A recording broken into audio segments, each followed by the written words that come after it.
Anna Day is an independent journalist who has covered the war in Syria extensively. She's with me via Skype from Beirut, Lebanon. So, Anna, on Wednesday, Assad told a Syrian paper his forces' win in Aleppo will be a, quote, huge step toward ending the war. How do you see it? I think it's premature at this point to speculate that this would end the war. Right now, we need to point out that the majority of the forces fighting for the Syrian government in Aleppo are foreign forces. It's the Russian Air Force. It's Shia militias from other countries. Right now, the Syrian government, their own soldiers, are just a minority of this coalition. So really, it's up to the Russians how long they want to stay in this fight.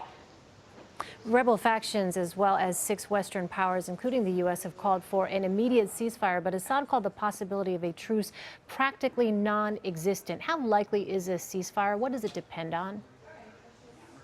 Well, the fact that Assad continues to conflate the word truce with ceasefire shows just how detached he is from the civilian catastrophe that's in Aleppo.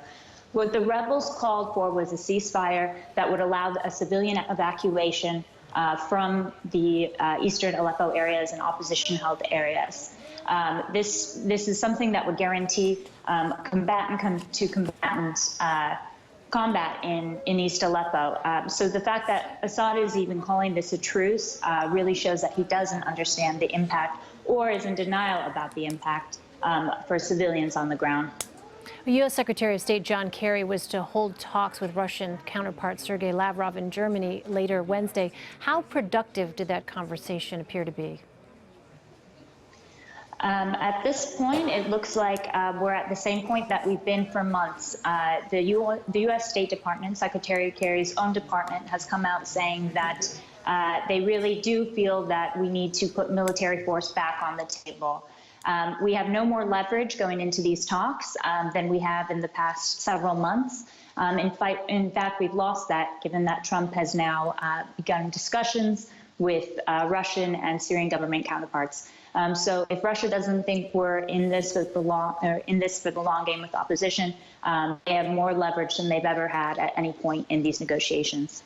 Well, as Assad continues to remain in power, giving its ally Russia further military footholds in the region, what does it mean for the region more broadly in terms of stability and instability? I think one of the greatest challenges for the region is, of course, the refugee crisis. It's been destabilizing all over the region, every single country.